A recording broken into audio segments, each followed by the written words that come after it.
Hi, welcome back to my channel.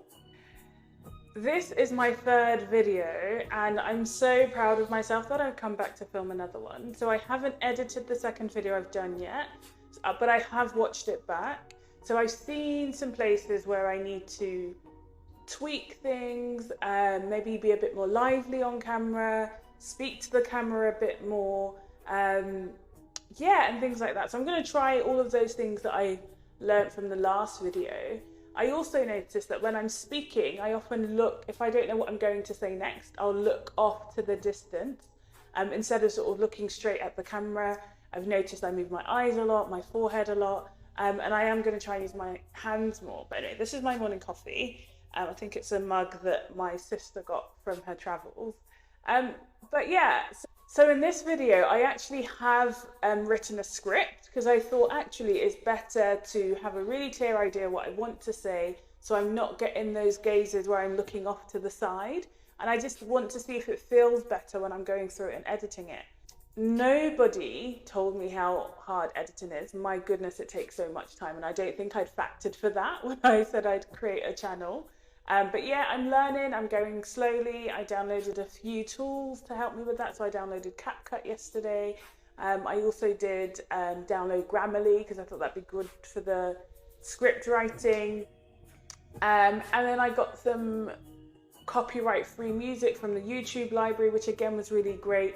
So again, I feel like I'm just taking it slowly, step by step.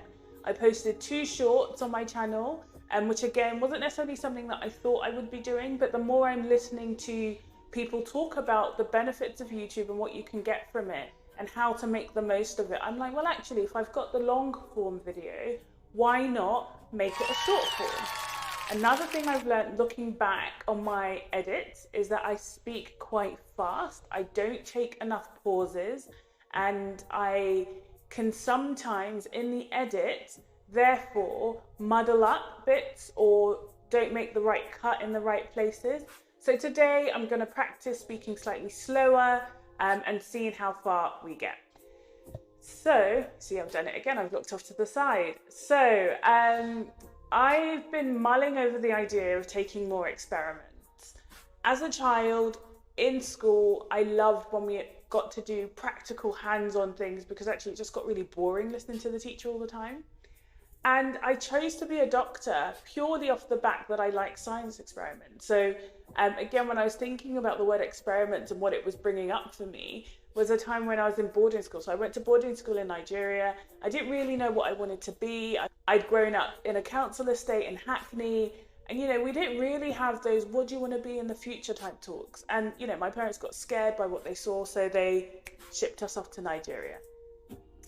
So when I was in boarding school, I remember being in year 8, I think, and we were maybe year 8 or 9. And anyway, we were getting to the place where we needed to pick our sort of specific topics that we wanted to study moving forward. And I didn't really know what I wanted to do. I felt most of the time like a fish out of water when I was there. And we managed to do an experiment one day, and I was like, this is fun. I would like to do more of this. So that's how I chose like the science topics. And then as an afterthought, I said, oh, what could I be? You know, what if you'd like science, what could I be? What could I be? And someone said, oh, you could be a doctor. And here I am, I'm a doctor. And it's very interesting how I've gone through life picking certain jobs, ideas and things like that, and that's definitely thought for another video. But anyway, so I thought back and I was like, oh, I really liked experiments, and that's probably what's led me to where I am today. But how have I gotten to a place where I've stopped taking them? I don't do experiments anymore. I don't test the waters. I don't see if I like something. And then the thought that came to me was like, well, you've got a lot to lose. And actually it's really scary to take experiments when you have all these things going on for you. Because actually when you say, what have I got to lose? You know, I feel like I've got a lot. I do have a lot to lose. But is that enough to stop me taking experiments? Is that enough to stop us taking chances, to stop us trying new things, to stop us putting ourselves out there? And the answer is no. Is there a way to do it that you don't sacrifice your whole life or you don't burn the boat behind you? Most definitely.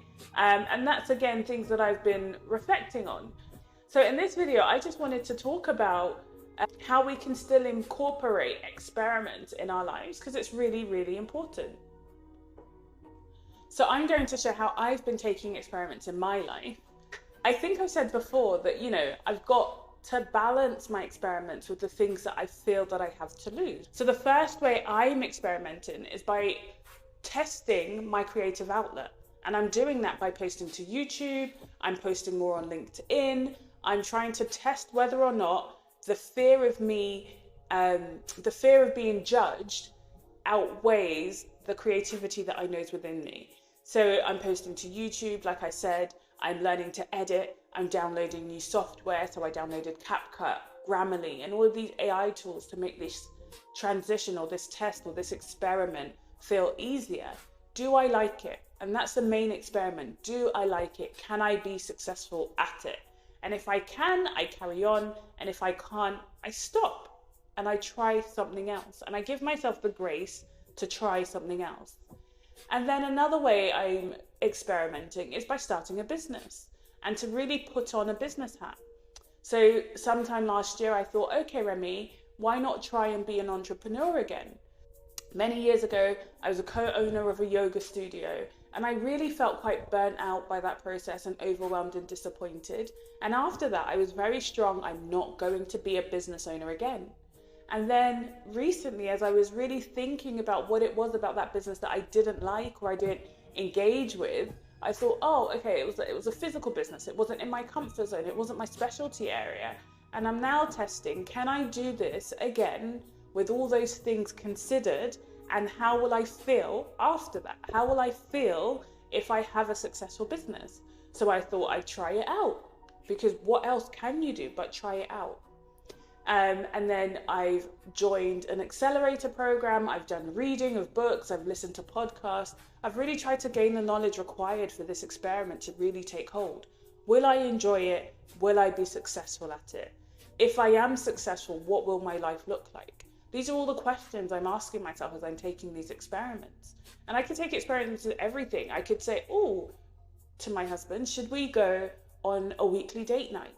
If that does work, does that help our relationship in any way? Will it make our relationship more successful? Can I do it with my children? Let's try you out in a new sport. Let's try you out in a new school. Because actually, the weight of what we feel we might have to lose is only in our heads.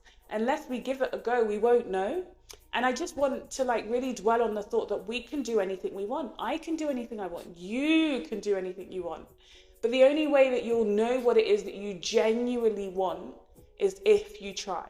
So I've, again, for 2 years have really been thinking, I know I want something different, but I don't know what it is. I want clarity. I want clarity. I've been praying for clarity, writing down for clarity, journaling for clarity. And the clarity doesn't come when you sit still and do nothing. The clarity comes when you try things. When you try a YouTube channel, is it going to work? If it doesn't, that's fine. You try something else. If you try a business, if you try and wake up early. So one of my major experiments last summer was, can I wake up early to exercise, meditate, and pray every day, plan my day, learn something new. And I did it for 3 weeks. I really enjoyed it. But actually I struggled and have struggled to incorporate it into my routine with the night shifts and the day shifts and the long days and the weekends.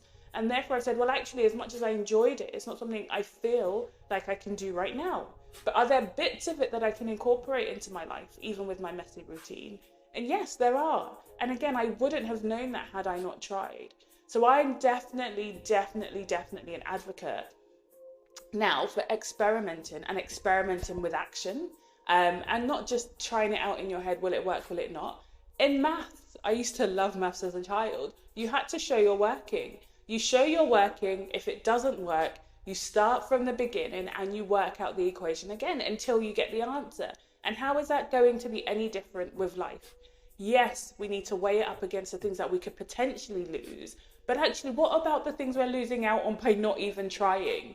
And this is definitely a video diary to myself, because God forbid, if in 2 years I have not changed, I want to watch this back and say, Remy, where was the fire in your belly that day?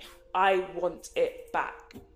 And so those are my thoughts about experimentation. These are the thoughts that I consistently have to myself, and actually speaking them out loud just fuels me up more to do better. And so just to end the video on musings for my reflections, I mentioned about loving an epilogue. I was thinking about why I seem to be loving the colour brown. And the first time I ever said it was my favourite colour, I was in year 3. And as a child, I was one of 5 kids or 4 kids at the time.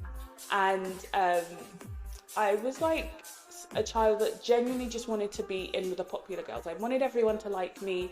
I was a people pleaser. I still am to an extent. And my best friend at the time, as well as other kids around me, were always sort of jabbing at me. Oh, you're African. Like that was an insult. Oh, your full name is African. And I'd often get teased. I was told I couldn't colour, I wasn't good with art, and all these little words that as a child I think I've just internalised over time.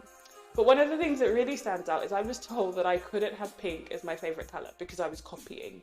And therefore I thought, oh, okay, what colour can I pick that means I'm not copying? And I picked brown. And I remember for my primary school education, I stuck with that brown was my favourite colour. And then even as an adult, I've been like, oh, I don't have a favourite colour, because I never felt that I got to experience what having a favourite colour was as a child. And it's very silly, very ridiculous. My life hasn't suffered because of that.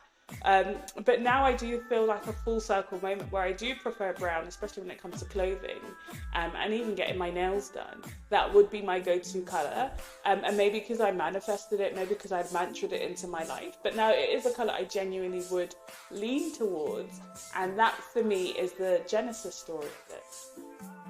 So just to end, we can do anything we want, we can like anything we want, we can take experiments. If it works, it works. If it doesn't, it doesn't. Only you control your life. And like I said, if I post this video and I've enjoyed the editing of all the 3 videos so far, and I'm getting sucked into the YouTube world, then I will carry on posting. I will commit to the 100 videos over the next couple of years.